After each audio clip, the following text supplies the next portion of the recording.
Ang Ginoo manaak kaninyo. Anaw sa kanimo. Pagbasa gikan sa santos nga ebanghelyo sumala ni Juan. Himayan ka, Ginoo.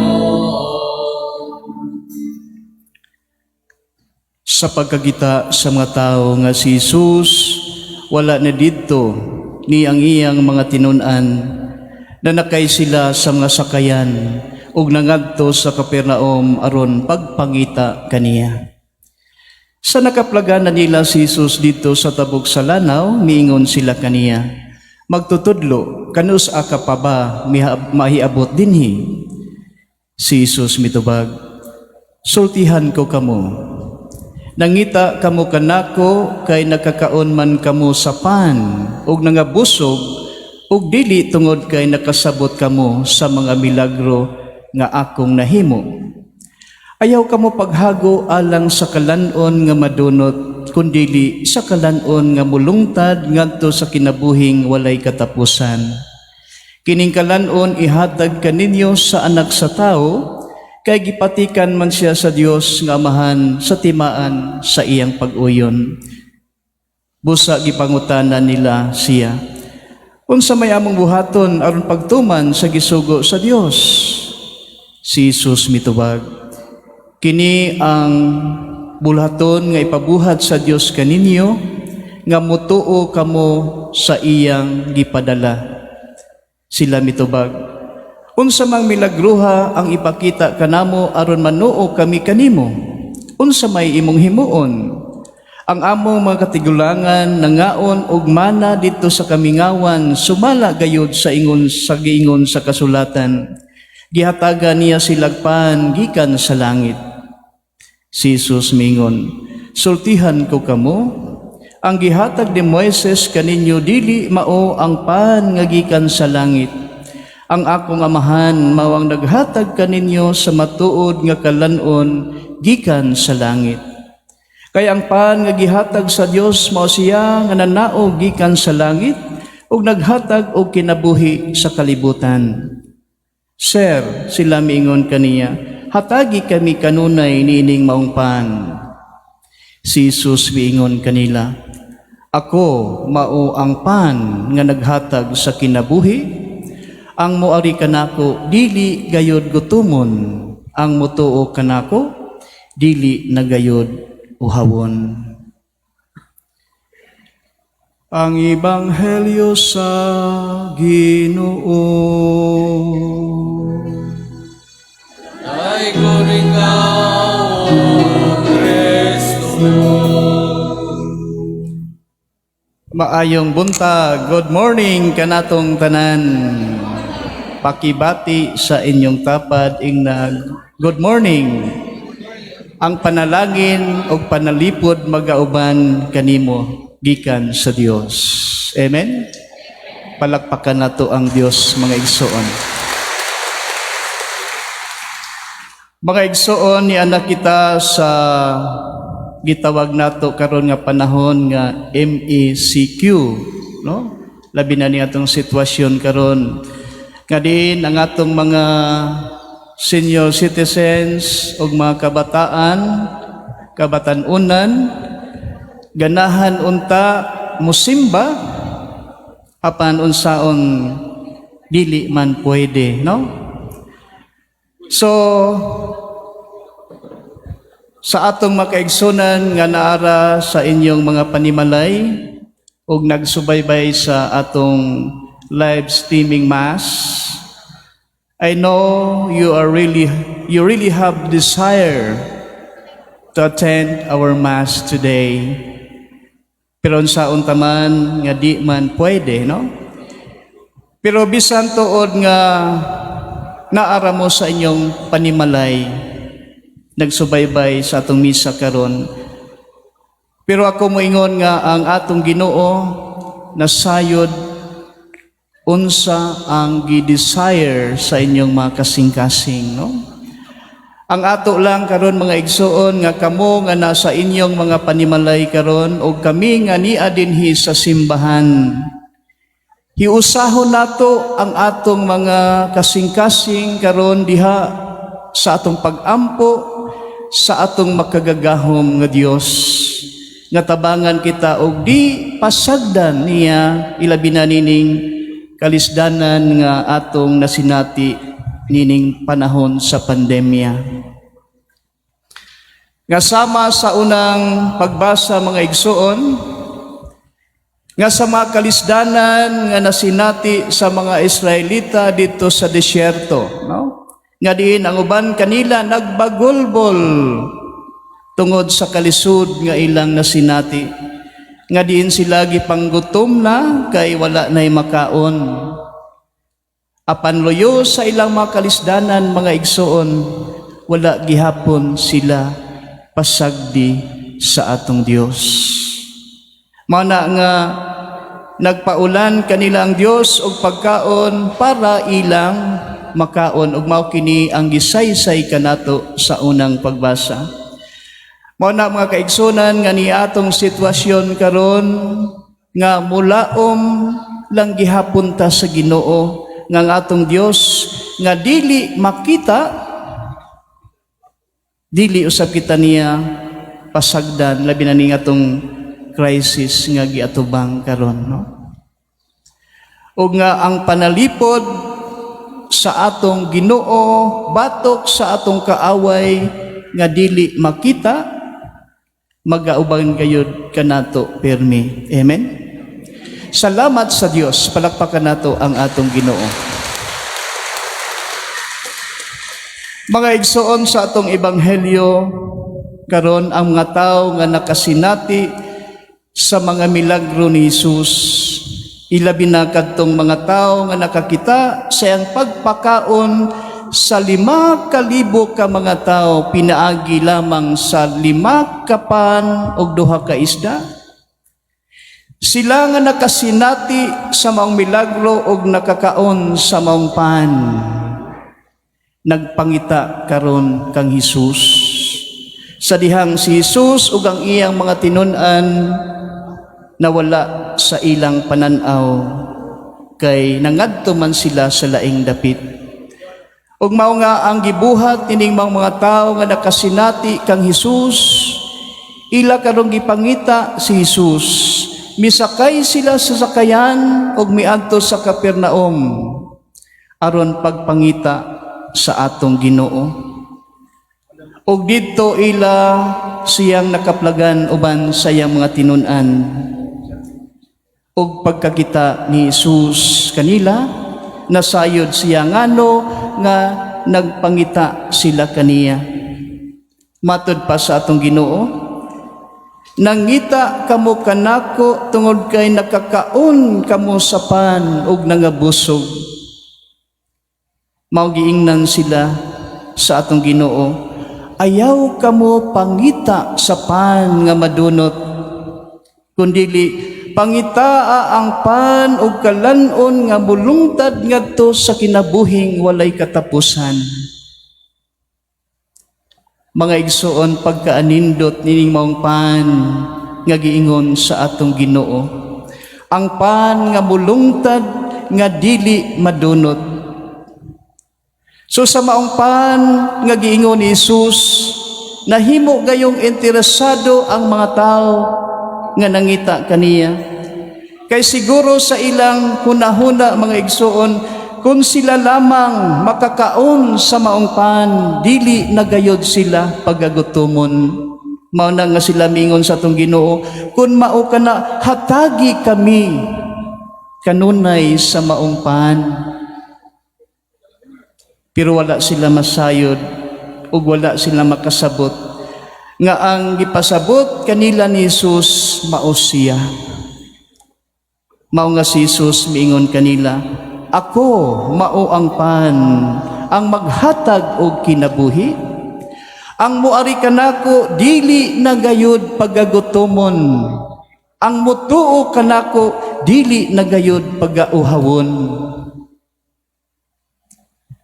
Mga igsoon, gikinahanglan usab nato ang maong pan para dili na kita pagagutomon ug pagauhawon.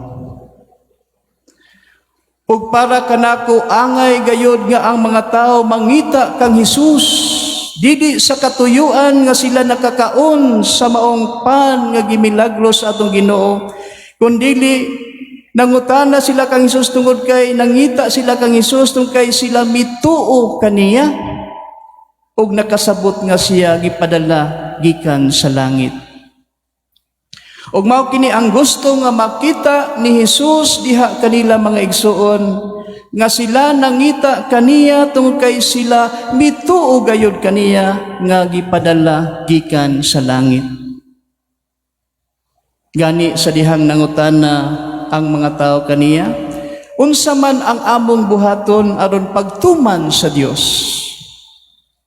Ang tubag ni Jesus nga ilang buhaton, miingon siya, mutuo nga kamo mutuo nga mutuo sila kaniya nga gipadala samahan gikan sa langit. Ang gusto lang sa atong Ginoo nga ilang buhaton nga mutuo sila kaniya nga gipadala gikan sa langit.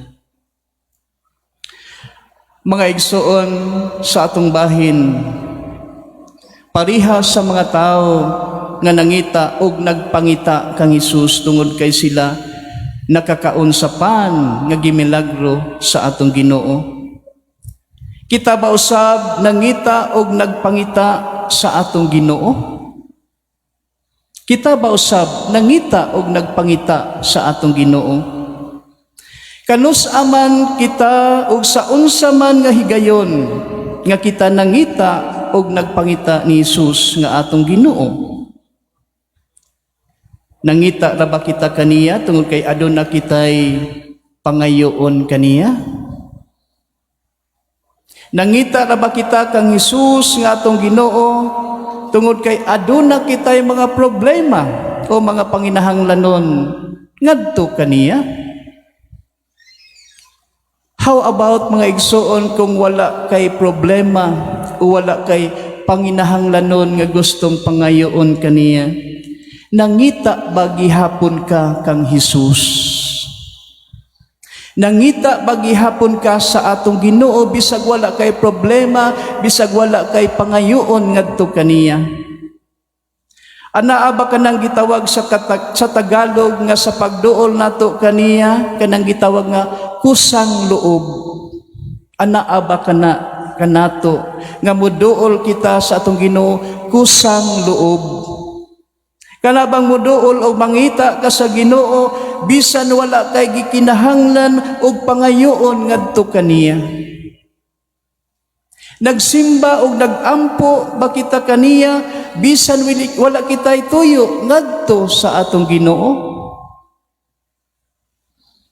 Kay usahay manggod mga igsoon, ang batasan sa tao mao nga mahinumdom lamang sa Ginoo ug mangita kaniya kun aduna siya'y mga problema ug buot pangayoon ngadto kaniya. Di ba? Usahay nga ana man ta, no?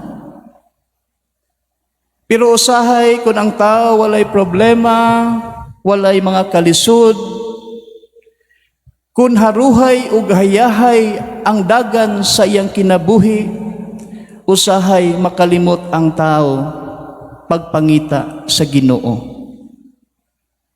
Nakalimot siya pagsimba o pagampo kaniya. Di ba usahay ingana man ta, no? Mananga usahay gitugot sa Dios nga mubati kitag mga problema o mga kalisod. Kay diha sa maong makalisod o mga problema, mahinumdum kita sa Ginoo. Amen? Sapagkat tinuod mga igsoon, kundi kita magampo, kundi kita mosimba, kundi kita mangita sa Ginoo, di man tapugson sa Ginoo nga buhaton na nato. O wala may mawala sa Ginoo kung dili ka mosimba o dili ka magampo kaniya. Aduna ba'y mawala sa Ginoo? Walay mawala kaniya mga igsoon. Kita ang mawad-an kung di kita magampo, kung di kita mangita o di kita mosimba kaniya. Ginoo gihapon o gamhanan ang atong Ginoo bisan pag dili ka mosimba kaniya, bisan pag magsigir kag sugal, sikag inom, di ka pugson sa Ginoo, kay bisag di ka mosimba niya, way mawa sa Ginoo, Ginoo gihapon siya. Pero kung kita dili mahinumdum og mangita kaniya, kung kita dili magampo og dili mosimba kaniya, aduna gayoy mawala kanato. Ug ang mawala kanato mga igsuon nga kung kita dili pagapanalanginan sa Ginoo, kung kita dili pagaubanan sa Ginoo diha sa atong mga paningkamot, wala gayud kitay mahimo. Gani ingon pa man niya, apart from me you can do nothing. Kung wala ako sa inyong kinabuhi, wala gayud kamoy mahimo. Tinuod ka na mga igsuon. Ong ingon usab niya karon sa tong ebanghelyo, ako ang pan nga maghatag sa kinabuhi. Ang muari kanako dili gayud gutumon, ang mutuo kanako dili na gayud pagauhawon. Nan kung kita dili moduol kaniya, kung kita dili magampo kaniya, kung kita dili mutuo kaniya, ang mawala kanato mao nga kita gihapon pagagutomon og pagauhawon. Kita nga nagsigil og trabaho og wala mahinumdum kaniya, bisan man lamang sa usa ka oras nga higayon sa pagsimba og pagpasalamat kaniya. Mao nay giingon nga bisan pag unsaon nato kakugihan, unsaon nato kabuutan, kawang gihapon ang atong mga paningkamot. Ang mahitabo nga pagauhawon gihapon ta, pagagutomon gihapon ta, magkulang gihapon ta, ilabi na kun dili ta panalanginan sa atong Ginoo. Tungod kay wala may makapuno ug makatagbaw sa atong makakulangon, gawas lamang sa atong Ginoong Hesus. Amen. Palakpakan nato ang Dios mga igsoon. Ug mao kini ang mawala kanato kung wala kanato ang atong Ginoo. Mao na nga si Jesus miingon sa mga tawo nga nangita kaniya, ayaw kamo pangita sa pan nga madunot. Pangitaan ninyo ang pan nga dili madunot ug maghatag kaninyo kinabuhing dayon. Ug ang pan nga gusto niyang pangitaon walay lain kundili siya mao mismo, ang anak sa tao nga gikan sa langit. Siya ang pan nga maghatag sa kinabuhi. Jesus is the bread of life. Mao nga angay gayud nga siya atong pangitaon pirmi diha sa atong kinabuhi. Ilabi na ning atong nasinati nga pandemya karon, ug ako miingon nga ang atong panabang ug grasya mga igsoon anaa lamang gayud sa atong Ginoong Hesus. Ilabi na karon ning pandemya nga kita bisan pa man sa makalisdanan mulaom musalig ug motuog gihapon ta pirmi sa atong Ginoo. So mao kini ang dagong hagit labi na ning nanghitabo kanato karon nga in spite of the many things, the bad things that happened in our life, nga dili kita muhunong sa pagsampit o pagpangita sa atong Ginoong Hesus. Amen? Palakpakan nato ang atong Ginoo. Manindog kita og atong ipadayag ang atong pagtuo ngadto sa Dios. Nagatuo kami sa usa ka Dios, ang Amahan, ang makagagahom sa tanan. Magbubuhat sa langit ug sa yuta ug sa tanang mga makita ug dili makita. Nagatuo kami sa usa ka Ginoo, si Jesucristo, ang bugtong anak sa Dios. Gianak samahan sa wala pay katuigan. Dios gikan sa Dios, kahayag gikan sa kahayag. Matuod nga Dios gikan sa Dios nga matuod, gianak libinuhat usa kinaya samahan. Pinagi kaniya nangahimo ang tanan. Tungod kanatong mga tao ug alang sa atong kaluwasan, mikanaog sa gikan sa langit, sa lalang sa Espiritu Santo, nahimo siyang may lawas gikan ni maraulay nahimong tao. Tungod kanato gilansang siya sa krus sa sugo ni Poncio Pilato.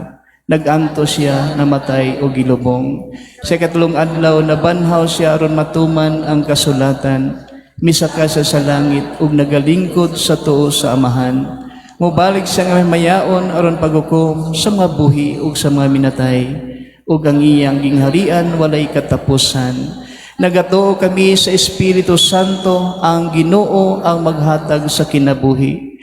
Nagagikan siya sa Amahan ug sa Anak, dungan samahan og sa Anak, gisimba siya og gihimaya og misulti pinaagi sa mga propeta. Nagatuo kami sa usa ka santos, katoliko, apostoliko nga simbahan. Nagaila kami sa usa ka bunyag alang sa kapasayloan sa mga sala. Nagapaabot kami sa pagabanhaw sa mga minatay ug sa kinabuhi sumabot nga kalibutan. Amen.